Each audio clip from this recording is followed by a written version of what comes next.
Mais du coup, Combini qui nous dit que Naruto est surcoté. Pourquoi donc? Pourquoi le manga Naruto est-il surcoté? Naruto, c'était mieux. Avant Shippuden. Bah, dans le manga, déjà, il n'y avait pas Shippuden, mais ils ont pas totalement tort sur ça. C'est mieux avant Shippuden. Oui, mais ça veut pas dire que c'est nul après, quoi. Avant toute chose, lisez bien tout l'article avant de m'insulter. Je ne dis pas que Naruto est mauvais, loin de là d'ailleurs, mais je trouve à titre individuel, et donc subjectif, qu'on en fait un peu trop sur ce manga. Il est certes très cool, et on passe un bon moment devant les 72 tomes, mais il possède bien des défauts.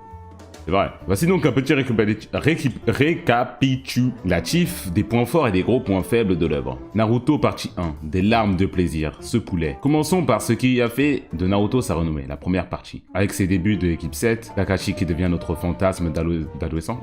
Fantasme de qui? Un examen ninja stratosphérique. On ne peut qu'apprécier l'œuvre de Kishimoto. Les scénarios est cohérent, les personnages secondaires variés mais intéressants. Et les deux méchants, Gaara et Orochimaru, sont deux BG qu'on respecte et invite allègrement à dîner. Naruto partie 1 se termine sur l'affrontement de Naruto et Sasuke qui, personnellement, m'a fait tellement pleurer à 16 ans que ma mère m'utilisait comme serpillère. Il a raison. Shippuden, le début de la fin. Puis ensuite Naruto Shippuden. Et là, on commence à saigner du cœur. Lorsque Sakura se fait un membre du légendaire Akatsuki avec une vieille à ses côtés et que Naruto se farcit un membre de l'Akatsuki en testant son nouveau Rasengan, j'ai commencé à me dire que ça sentait la grillade un peu trop grillée. Pourtant, ce n'était pas le pire. Car Shippuden a fait naître tous les défauts de Naruto.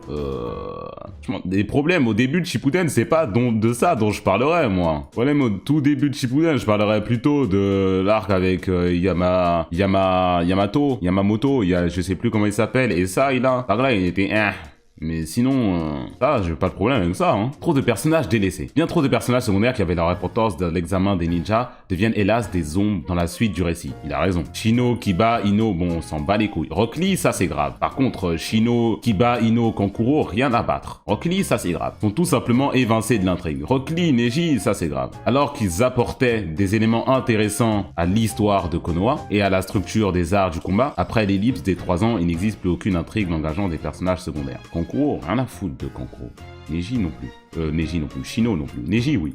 Rock Lee, oui. Non, Les Uchiha sont partout et les Sharingan aussi. L'intrigue de la famille Uchiha est la seule qui traverse tous les arcs de l'œuvre. De Sasuke à Madara en passant par Itachi et Obito, chaque trame voit apparaître un moment à Uchiha. Ce dernier détient un plan secret qui révèle au fil des tomes et personnellement je le trouve un peu abusé. On a des Uchiha partout, des Sharingan attirent l'arigot, des Genjutsu interminables et des pupilles toujours plus pétées les unes que les autres. Si les Uchiha étaient si importants, il fallait le nommer manga Uchiha. Bah ça, je vais pas le contredire, mais je pense pas que c'est pas un fait pour moi. J'aime bien les Uchiha, moi. Il y en a, ouais, c'est vrai qu'il y en a partout. C'est vrai qu'il y en a partout, mais moi j'aime bien. Mais je vois ce qu'il veut dire. C'est comme, par exemple, oui, je vais encore envoyer ça vers My Hero Academia, mais orienté comme les Todoroki dans My Hero Academia, on va dire. Où ils se retrouvent toujours tout le temps au centre de l'intrigue, peu importe le moment. Bon, ça peut commencer à devenir relou, mais vas-y, moi je vois pas trop de problème si je les aime bien, les personnages en question, quoi. Et si c'est bien fait, je vois pas le problème non plus. La Grande Guerre, un bordel sans nom. Là, je vais être totalement d'accord avec Combini. Là, je vais être totalement d'accord avec Combini, voilà. Je le dis avant de lire tout ce qu'il y a par la suite, je vais être d'accord avec Combini. Voilà, Combini, je vais vous serrer la main sur ça. On peut, ouais, faire Combini et tout ça, là, je vais pas les contredire. Je suis pas un hater, jusque-là, de Combini. Désolé. Qui aurait dû être le climax de l'œuvre n'a eu que l'effet d'un vieux gars pétard mouillé. L'arc de la Grande Guerre Ninja est un labyrinthe scénaristique sans fin. Ça sort les 7 anciennes épées de Kiri alors qu'on ne connaît même pas les actuelles. Ça fait durer des combats contre des inconnus comme les frères d'or et argent ou les anciens Kage alors qu'en vrai on s'en tape. Ça ramène des personnages secondaires qu'on a oubliés car absents depuis 30 tomes. Résultat, je n'ai pas cru à la mort de Neji alors que vraiment je chiale pour un rien. Facts de Combini. Le grand méchant qui cache un autre grand méchant qui cache un autre grand méchant et en fait un autre grand méchant. Facts de Combini. C'est factuel. Non, parce qu'on regarde la Grande Guerre Ninja, on se rappelle que des 2-3 grands moments, vas-y, qui nous ont fait qu'on a bien kiffé, alors que le truc il fait vraiment des centaines d'épisodes dans l'animé et des très longs chapitres dans le manga. Il y a beaucoup de moments, bon, moi je l'ai déjà dit, je me rappelle très bien que je regardais l'animé pendant l'arc de la Grande Guerre Ninja, j'ai arrêté de regarder l'animé tellement c'était chiant pour aller lire le manga parce que je me faisais chier. J'ai commencé à lire le manga et c'était aussi nul. Le gauche là, bon, qu'est-ce qui se passe? Je crois qu'après j'ai arrêté de lire le manga et dès que c'est arrivé jusque le moment du combat, genre j'ai entendu il y allait avoir enfin le combat Naruto et Sasuke, là je suis revenu. Mais sinon bon, la Grande Guerre révèle aussi le principal point faible de Shippuden, un mauvais méchant, ou plutôt un méchant qui change tous les 5 tomes. D'abord Tobi Obito qui passe de Evil Mastermind à gentil mignon grâce au Talk no Jutsu, le fait de vaincre des méchants en leur faisant la morale. Bon, ok. ça passe. Ça passe car Madara se révèle être le vrai Evil Mastermind qui avait tout prévu depuis le début pour revenir à la vie et défoncer tout le monde. Mais non, quelqu'un a eu la bonne idée de rajouter la déesse d'un arbre qui est en fait un extraterrestre et qui n'a aucun impact émotionnel sur le passé, présent, futur de nos héros. T'as oublié de passer par Zetsu aussi, et Zetsu a un petit moment. Naruto n'a aucun talent, sinon une quantité illimitée de chakra. Ok, Naruto possède un talent particulier pour apprendre des techniques en 3 jours. Mais au-delà de ça, sans le chakra illimité de Kyuubi, il se fait marcher dessus par tous les personnages. Même Tenten. En vrai, Naruto, c'est une brêle. Pardon?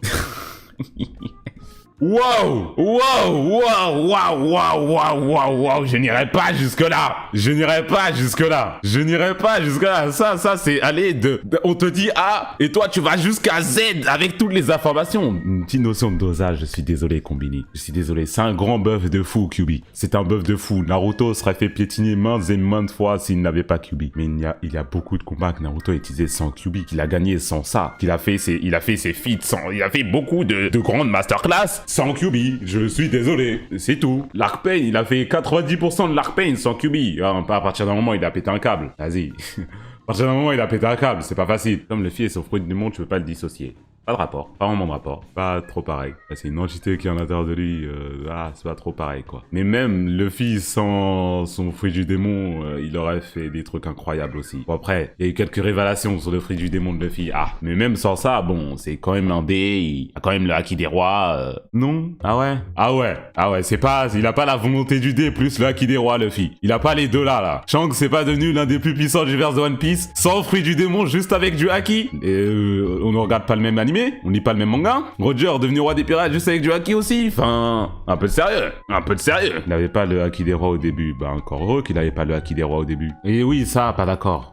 Laissez le gars tranquille. C'est la réincarnation de la grande divinité. Et en fait, c'était l'enfant de la prophétie, tout ça. S'il peut, enfin, voilà quoi. Il était fort quand même. Hein. Il aurait fait quelque chose quand même. Hein, parce que en fait, il était destiné et tout. Ça, c'est trop bien cette partie de l'histoire. Allez, on termine sur une bonne note. On ne pas me faire agresser à la prochaine Japan Expo. Partons en bons termes sur les points forts de Shippuden. Des combats longs et allaitants comme Shikamaru versus Hidan ou Sasuke versus Itachi. Une grande guerre qui nous a proposé quelques frissons comme l'apparition de Madara et l'ouverture de la 8ème porte de Gai. Évidemment le flashback de Nagato, la mort de Jiraiya et Pain qui part en vacances à Konoha. C'était une masterclass. Encore une fois, ce n'est qu'un avis personnel. Vous avez entièrement le droit d'aimer Gaara avec les cheveux longs et regarder Boruto.